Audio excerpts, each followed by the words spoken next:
Hmm.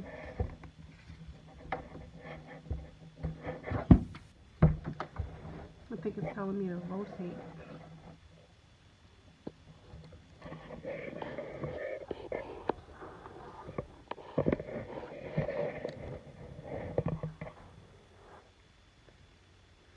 Okay. Hey sis, how are you? Alright, I'm working with a new gadget here. Let's hope all goes well. Okay. Let's see.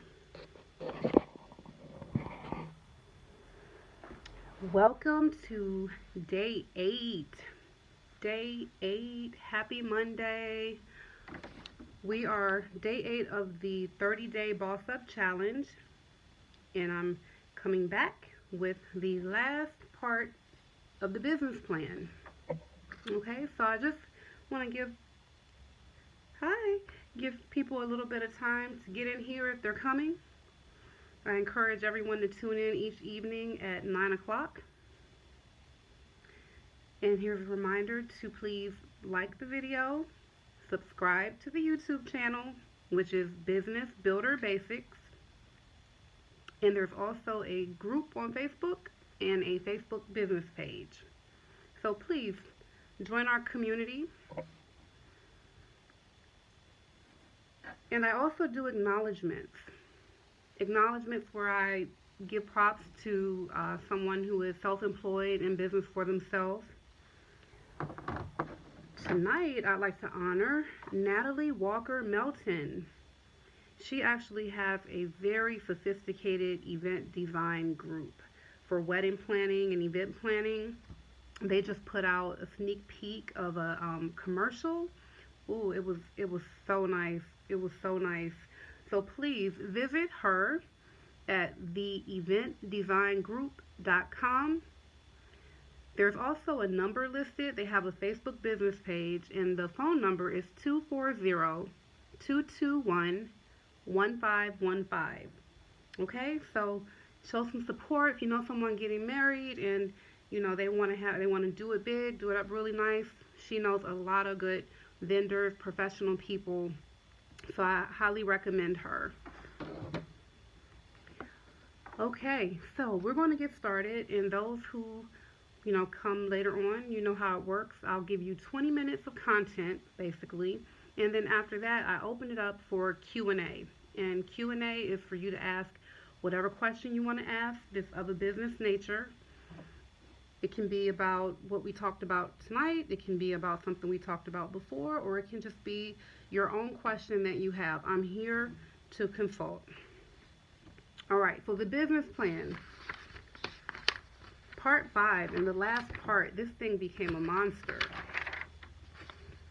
So far, we've gone over the executive summary, the general company description, products and services, the marketing plan, the operational plan, management and organization, the personal financial statement, startup expenses and capitalization, and the financial plan.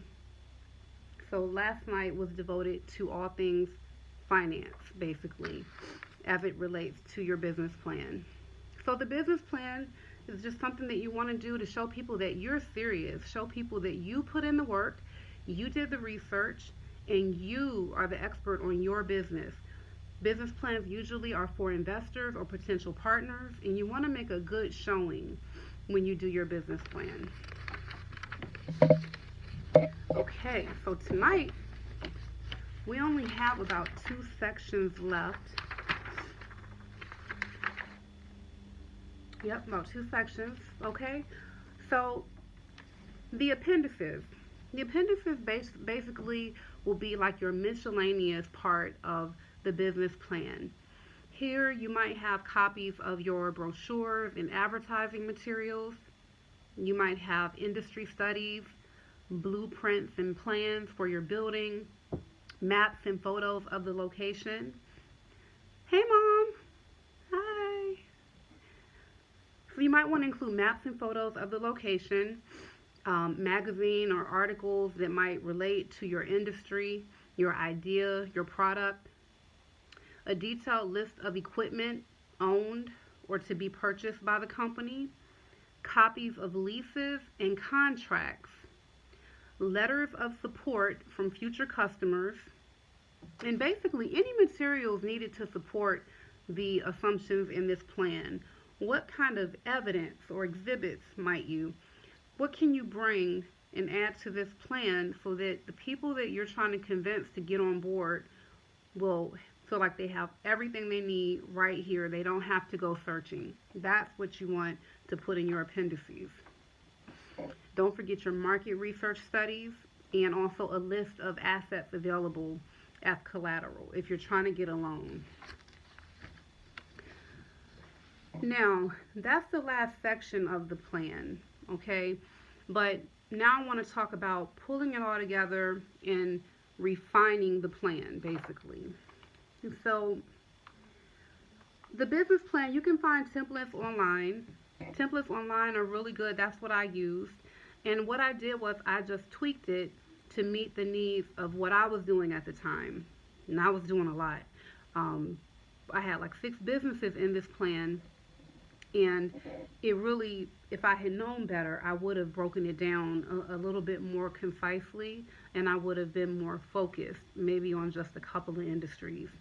But refining your plan, you might have the same general business idea and concept, but the business plan that you hand to the bank that you're trying to get a loan from, and the business plan that you hand to a potential investor or a potential partner, they might all need their own tweaking so that whoever you're giving this business plan to, they feel like it's made for them. It's for the purpose that you want them to serve. So you may have to go through your plan and you may have to emphasize or omit certain things that would be in your favor for whoever you're showing the plan to. So let's see. If you're trying to raise capital, and that's your purpose for doing the business plan, so bankers and investors, I separate the two. Bankers want assurance of orderly repayment. They want to be sure that you're not going to default on payment if they give you this money. Okay? So if you intend to present this plan to lenders, make sure you include the amount of money that you're asking for, how the funds will be used, what getting the funds will accomplish, and how will it make the business stronger and more viable. And you can also put in there what your requested repayment terms are. Like what's your best case scenario that if you could have your way, what would you like as far as your repayment terms? It doesn't hurt to ask because there might be room for negotiation. So you want to show if you have any collateral. Collateral could be like your home or just any asset that is of significant value.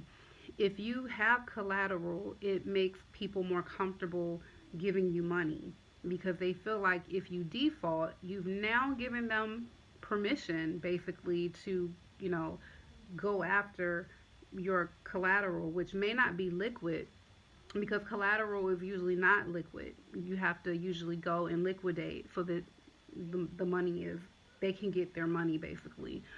So if you put your house up, that's this really tough decision. I really would say before you go trying to get a loan, see if your business, see what you can do to get started with the least amount of money possible so that you can try to shy away from getting these loans. But if you do get a loan, try your best to get one without having to put up like your home for collateral, especially if it's your only home, it's your primary home, the home belonged to your grandmother or something like that, because if you default, that's it, they can get that. So you want to be very careful. I really don't want to encourage borrowing money from banks. The interest rates and everything can really get tough. And oftentimes in new businesses, you may hit some hard times. It's very likely that you will hit hard times. So if you default, you really don't want those strikes against you. Now, if the business plan is for investors, investors have a different perspective, basically. Their agenda is not the same as the bank. They are looking for dramatic growth and they expect to share the rewards.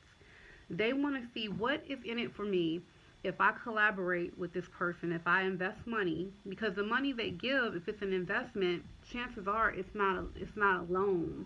There's a difference between a loan and someone investing in your company. When I think of investing, I think about a person being willing to put money into your company and know that it may be a loss. And so when you're an investor, you understand the risk associated with investing in startup companies. So you want to be really diligent when you do that. You want to be diligent if you're investing in another business, because part of being a business person is that you could be an investor. And that could be your business, is actually investing in other businesses. And so you want to be very careful about that. You want to make sure that your business plan shows this potential investor that there's a lot of room for growth. Like, what is the return on their investment going to be? And the bigger the rewards, hey sis, the bigger the reward for the investor, the more likely they are to put money into your business. But it has to be compelling. And the where you make your case is with the business plan. So you want to make sure that your business plan is definitely going to emphasize. Remember, we talked about the 1 year and the 4 year profit and loss statements, projections.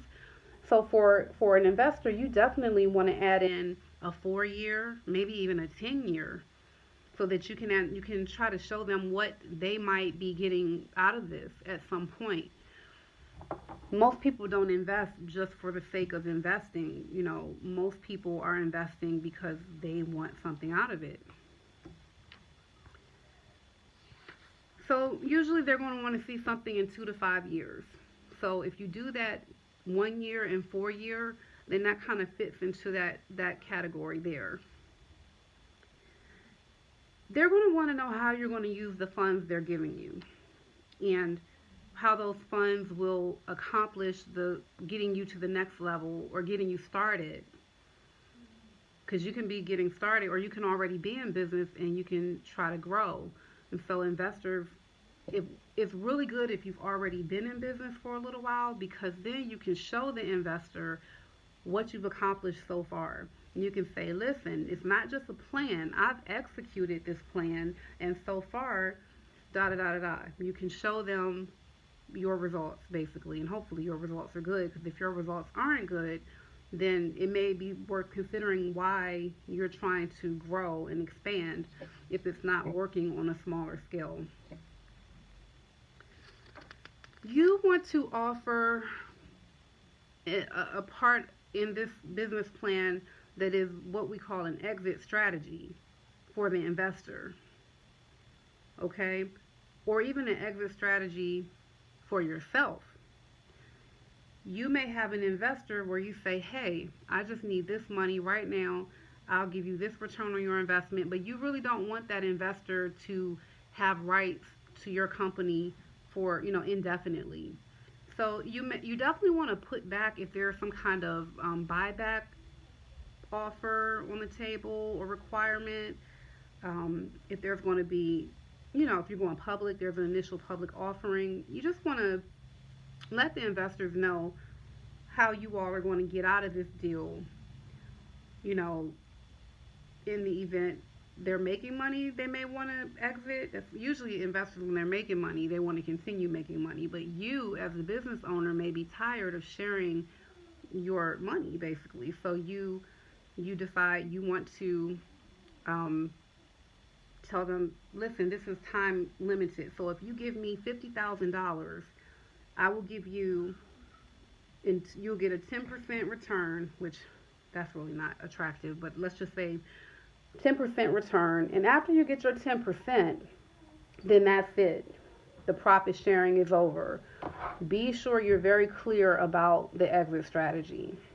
And if you're giving ownership, make sure the percentage of ownership is very clear. So you may need shares, stock in your company. It may not be publicly traded stock, but stock nonetheless. It's private. Okay, you want to let them know what kind of financial reporting will be provided. How often are you going to show them financial statements that let them know how much money was made? Because with an investor, chances are, if they're in a position to invest, they're probably not going to be, they're not going to have the time to look over your shoulder and, be up in the dealings of the operations. They're probably not going to have time for that. And so you want to make sure you explain to them how you intend to keep them up to date on how much money is being made, how the company is performing. You may want to do a monthly statement or meeting. You may want to do a quarterly statement. It's very important that people be given something that is organized and predictable. So they know when you're going to be coming to them, letting them know, how's it going? Is it time to cut me a check?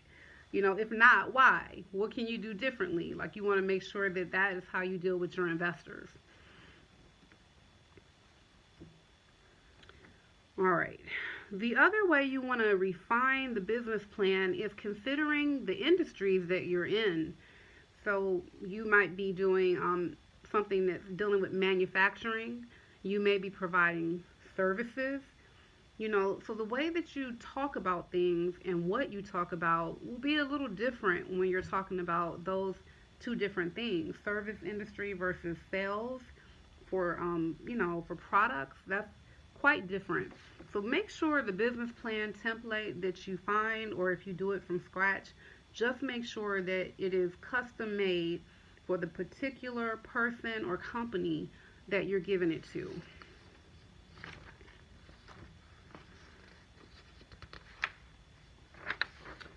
The other type of industries, well, you have your manufacturing, you have retail, you have your tech companies, and you have service.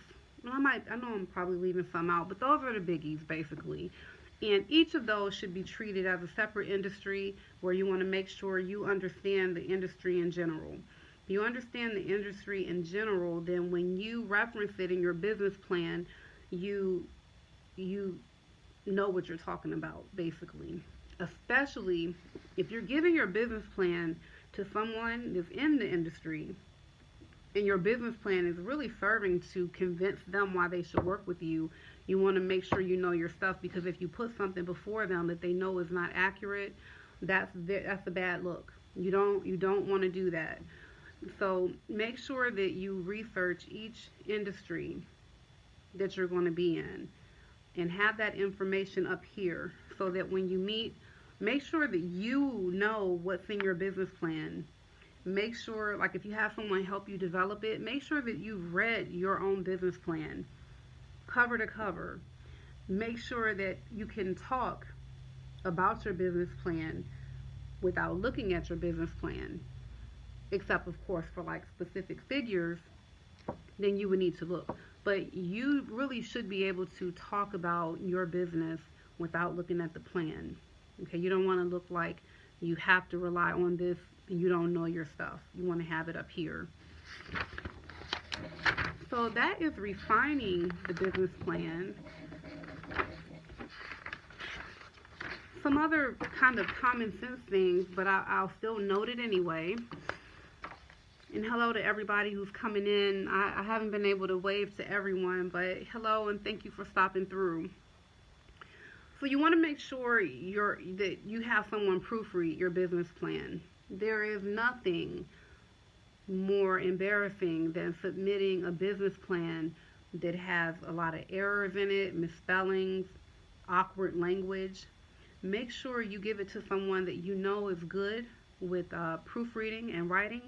You don't want to make that mistake, because some people really they see something like that and they won't give it another shot. They won't even give you a chance. They may not even schedule a meeting with you. Like if you had to send them the business plan before you even meet them, they may throw it right in the trash if, on page 2 they see a misspelling. And then some people might not be that way, but you just want to make sure that your plan is on point, basically. Um, the executive summary, after you've gone through all of these subsections, you want to go back and write your executive summary last, actually, because the executive summary is almost like how you summarize everything concisely, so that if somebody, if you sent your business plan to someone, you can't expect that everybody's going to read it cover to cover. Some people are going to flip right to the executive summary and say, what is this person talking about? What do they want? What do they propose to do? And why am I reading this plan? Why did they give me this plan? That should be in your executive summary. And it's good to do that after you've put everything into the plan, so you can come back around and wrap it up. And really, I think that's the nuts and bolts of it. We've been working on this thing this is the 5th day that we've worked on the business plan, but I don't mind breaking it down like that because it's very important that your business plan is good. Now, you all have been working on your goals, hopefully. The goals have been every night that we go over a component of the business plan, you all will go home and you will develop that part of your business plan, or you might already be home, but within the 24-hour period, that's when you're supposed to accomplish your goal. So part of the 30-day Boss Up Challenge is being accountable, showing up, being consistent, not making excuses, setting goals, accomplishing goals, maintaining your mental stamina and your level of focus. That's part of this 30-day challenge. And so I applaud everyone who has actually done the challenge or trying to do the challenge, and you're hanging in here, because part of why we're doing it like this, 30 days, and we're calling it a challenge, is because it's challenging to do anything for 30 days straight. And giving me 20 minutes of your time every single night is definitely something that can be considered challenging. So if you push through that and you learn to do things that you don't really like to do, but you go ahead and you have the discipline to do it anyway, that is what I'm trying to inspire. That is what I'm trying to bring out in you with this 30-day challenge. And so it may seem unpleasant, it may seem excessive, boring, but these are the kind of things that you're going to face when you're building your business, and you want to have the stamina and the wherewithal and the stick-to-itiveness to get through it and be successful in business. This is part of what it takes. So tune in with me each evening. I'm here for Q&A now. I'll open up the floor for Q&A, and I'll wait and see if anyone has any questions. I usually have a few regulars. I haven't seen them yet, unless I missed it, but I have a couple of regulars who have committed to the challenge, and they're usually in here every single night, with the exception of maybe 1 or 2 nights. But I always can tell they've gone back and watched the videos, because I'll see them commenting on the videos after the live stream is over, or they'll like the video. So do get caught up. And if you can't, if you feel like you're too late to join in on the challenge, you're not, because you can start today. Today or tomorrow will be your day 1, and then you can go back and you can look at the YouTube channel to get all of the real day 1. And so after you go through with us, you go back and get the ones that you missed, when you do it within the 30-day time period, 1 each day. So it's not too late to challenge yourself and to get on board. Please, again, like the video, subscribe to the channel, share, tell someone about this. It's basically free consulting that I'm doing. I'm trying to give people some of the basic tools and inspiration they need to get into business and to boss up. So I will wait here, see if there are any questions. And if not, I'll be getting out of here. Okay. Let me see all the, let me, can I scroll back? Yeah, let me see who I missed here. Okay. Bird, Melvin, Fran, Teddy, Marion, David, Cocaine Reds, Swole, Brian, Team Bass. I've seen Team Bass in here before. Tyrone, Marisha, Jay, two J's back to back. Michelle, Paul, Larry, Brent, Kay, and Lee. Thank you for stopping through.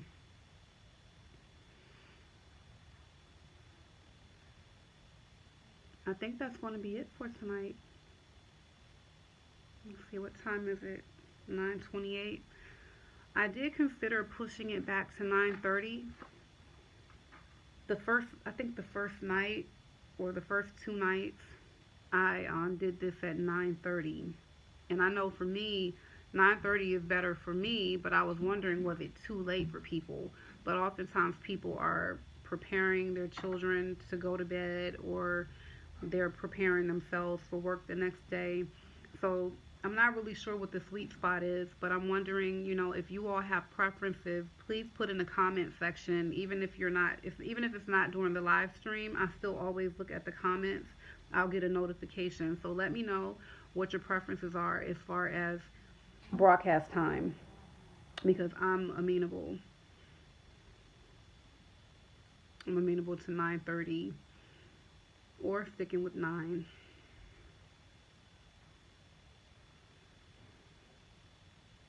Okay. I hope that this is my first time using the iPad Pro, and it's weird because I don't know where the little camera thing is. Everything is so hidden, so I don't even really know where to look. But I like it because now when the comments come or people are coming in, it's I can see it. It seems like it's quick. With the laptop I was using, it was very slow, very slow. And also I noticed the picture wasn't as clear. It's more clear on here. So I think I did it right tonight.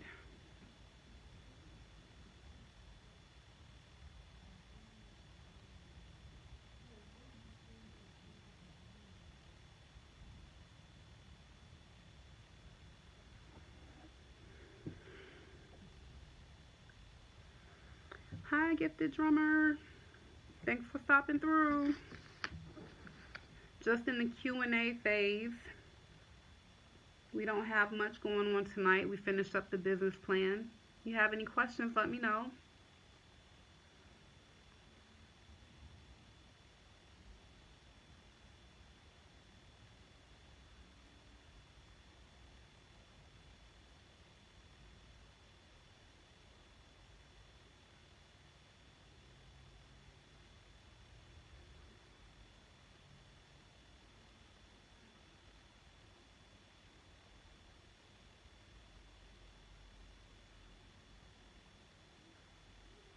You saw it? Okay. I don't know if this thing is showing me how many viewers I have. I mean, I see numbers up there, but I think today we didn't get very many views, which is why I'm wondering, is the 9 o'clock okay for people? Because I noticed that 9:30 and all the other broadcasts is kind of when we were starting to get real active.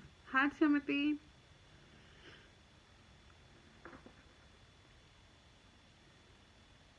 Who has the best capital to get business funding from?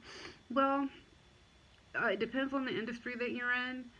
But I would say, depending on how much money you need, you may want to look into investors, venture capitalists, people who are looking to help people get started.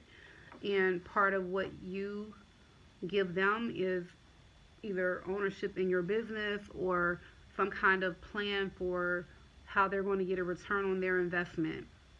So, I mean, the banks, depending on if you have good credit, if you have collateral, what your idea is, it can be challenging to get money from a bank for a small business. Although, someone from like a week ago, they said they were going to come back to the group and share with us a resource that they knew of that could provide funding for small businesses. But I think you might stand a better chance of getting some capital if you look for investors that are interested in your industry.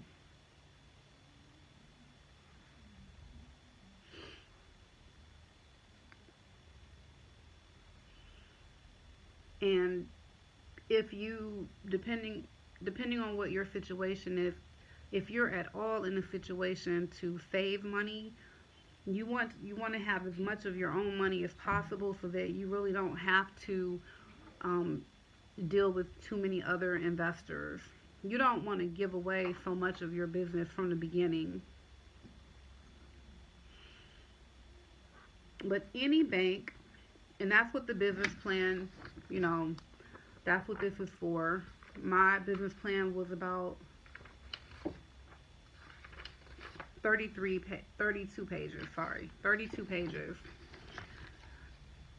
And oftentimes banks will want to see that. They'll want to see your business plan.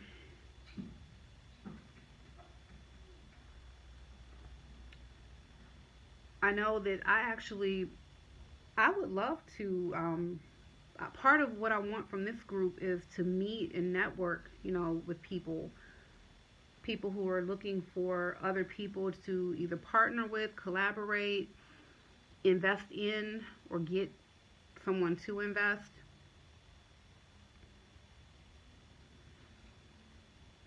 Proposal writing.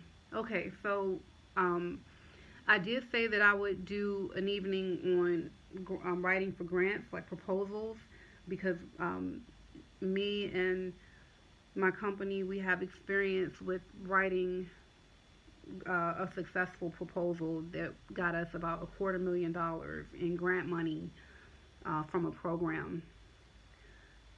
So, I mean, that proposal, I remember it was about 100 pages. It was pretty intense. And so I had two other people. We split it up. We split it up and, you know, we tackled it basically. It's one of those kind of things where you have to have a lot of patience, good writing skills, um, your ability to research things is good, attention to detail, that kind of thing.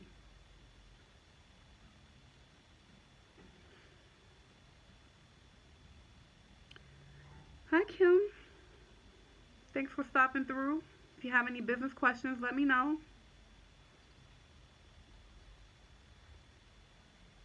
This is our Q&A component.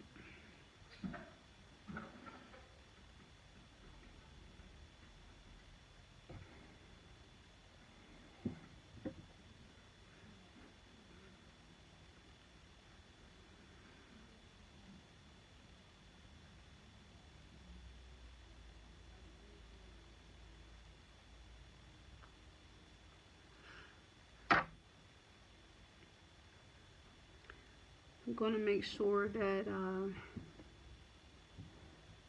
my regulars,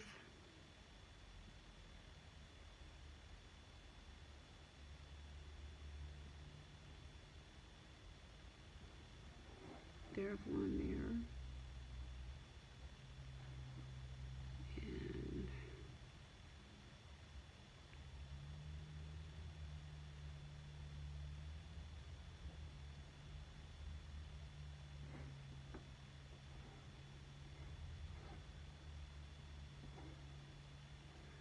oh yeah, Barbara, she's actually, here she is. Okay. Sent the invite to her. Alright, I just sent a couple of invitations to some of my regulars to remind them I'm here. If they're not here, I'm sure they have good reasons.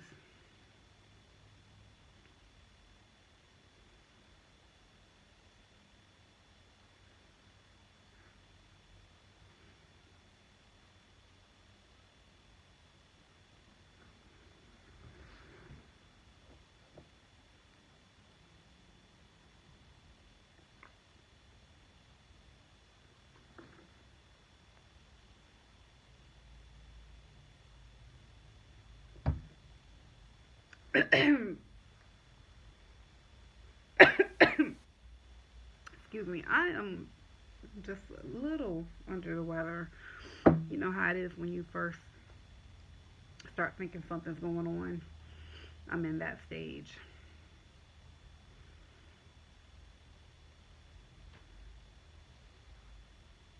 All right, it looks like we only have one, maybe one viewer.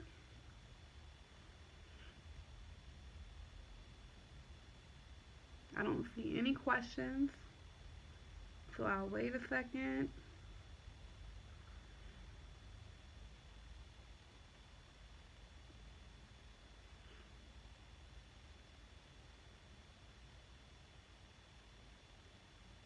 Okay, I think we're done.